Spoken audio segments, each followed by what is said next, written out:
जय हिंद जय भारत। नमस्कार, मैं संकेत राजपूत आज आपके समक्ष में भविष्य में आने वाली कुछ समस्याओं का चर्चा करना चाहता हूं। जैसा कि आप सभी जानते हो या नहीं जानते इसका पता नहीं, पर आपको बता दूं, हमारे विद्यालयों में आजकल हिंदी को एक ऑप्शनल विषय बना दिया गया है। ये क्लास 11th से बच्चों की इच्छा के अनुसार सब्जेक्ट चुनने वाला सब विषय बना दिया गया है। यदि ऐसा ही होता रहा तो आने वाले टाइम पे, जैसे कि इसका एक उदाहरण के तौर पे देखा जाए, पहले संस्कृत हमारे लिए अनिवार्य थी तो हर एक विद्यार्थी को आया करती थी, परंतु संस्कृत को आज 8वीं क्लास के बाद में ऑप्शनल कर दिया गया। तो ऐसे ही धीरे धीरे हमारे सामने से संस्कृत भाषा भी विलुप्त हो गई। यदि इसी प्रकार हिंदी भाषा को भी हम ऑप्शनल कर दें 11वीं क्लास से, तो जल्द से जल्द हमारी हिंदी भाषा भी विलुप्त हो जाएगी। उसको भी बहुत सारे कम बच्चे पढ़ेंगे और कम लोगों को उसके बारे में जानकारी होगी।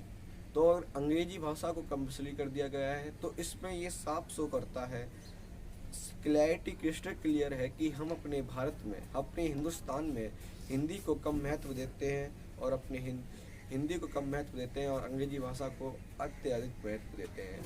यदि इसी तरह से चलता रहा तो आने वाले टाइम पे हिंदी एक किताबों में लिखित की जगह ओरल में बोलने वाली भाषा रह जाएगी और बच्चे इसको फिर बोलना भी छोड़ देंगे या लिखना छोड़ दिया।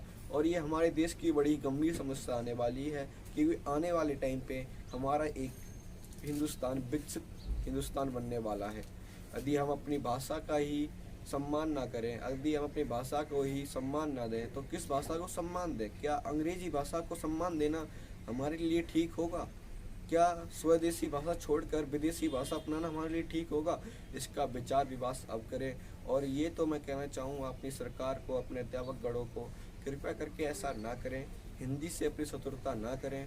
हिंदी का इस समय ऐसा हाल हो गया है लाइक देन जब महाभारत में द्रौपदी का हुआ था, जहाँ पर राजा था अंधा और सभा थी बहरी, और आज हिंदी चिल्ला रही है, अपने अस्तित्व के लिए लड़ रही है, अपने सम्मान के लिए। अरे हमें शर्म आनी चाहिए। हिंदी आज अपने घर, अपने हिंदुस्तान में होकर के उसका नाश किया जा रहा है, वो भी अपने लोगों के द्वारा ही, और हम दूसरी मातृभाषा को लेकर के अपनी मातृभाषा बनाए जा रहे हैं। ये हमारे लिए काफ़ी ज़्यादा शर्मनाक बात है, शर्म की बात है। और यदि इसी प्रकार चलता रहा तो आने वाले टाइम में हिंदी विलुप्त हो जाएगी। और जैसे कि आप सभी जानते हो, और नहीं जानते तो जान लीजिए, हिंदी एकमात्र ऐसी भाषा है जो विश्व में तीसरे नंबर पर सबसे सर्वाधिक बोलने वाली भाषा है। परंतु अब उल्टा होता जा रहा है। हम लोग जो हिंदुस्तानी हैं उस हिंदी को छोड़कर अंग्रेजी को अपनाने लगे हैं, और ये हमारे लिए काफ़ी ज़्यादा शर्मनाक की बात है। यदि ऐसा ही चलता रहा तो सोच के देखिए, आने वाले टाइम पे अगर भारत कितनी भी ज़्यादा विकसित हो जाए, कितनी भी तरक्की कर ले, उसका फ़ायदा नहीं होगा, क्योंकि हम हर एक चीज़ अपनी अंग्रेजी ढाल में डाल चुके होंगे। और आजकल तो आपने वस्त्र देखिए, वस्त्र भी हम विदेशियों की ढाल पहनने लगे हैं, या फिर भाषा भी देखो अंग्रेजों वाली बोलने लगे हैं। और हम बात करते हैं स्वदेशी बनने की, तो कैसे संभव होगा? हमारे सरकार के द्वारा चलाए गए कितने सारे लोकल वोकल, ये सारे सक्सेस नहीं हो सकते जब तक कि हमारे देश के बच्चे, हमारे देश के युवा जागरूक नहीं होंगे।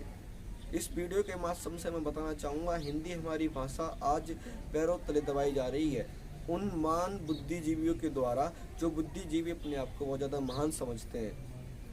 उन बुद्धिजीवियों को ये नहीं पता कि हमारे देश की भाषा को हम कम महत्व क्यों दे रहे हैं। आजकल दफ्तरों में जाओ, कार्यालयों में जाओ, कहीं पर भी जाओ, हिंदी बोलने वाले को कम ज्ञानी, कम बुद्धिमान समझा जाता है, और अंग्रेजी बोलने वाले को, अंग्रेजी भाषा बोलने वाले को ज़्यादा ज्ञानी समझा जाता है। इसका कारण एक ही है, हमारी मानसिक संकीर्णता। आज हम अपनी माँ को, आज अपनी मातृभाषा को हम अपनाने से इनकार कर रहे हैं। ये हमारे लिए आने वाले टाइम पे काफ़ी ज़्यादा भीषण समस्या उत्पन्न हो सकती है।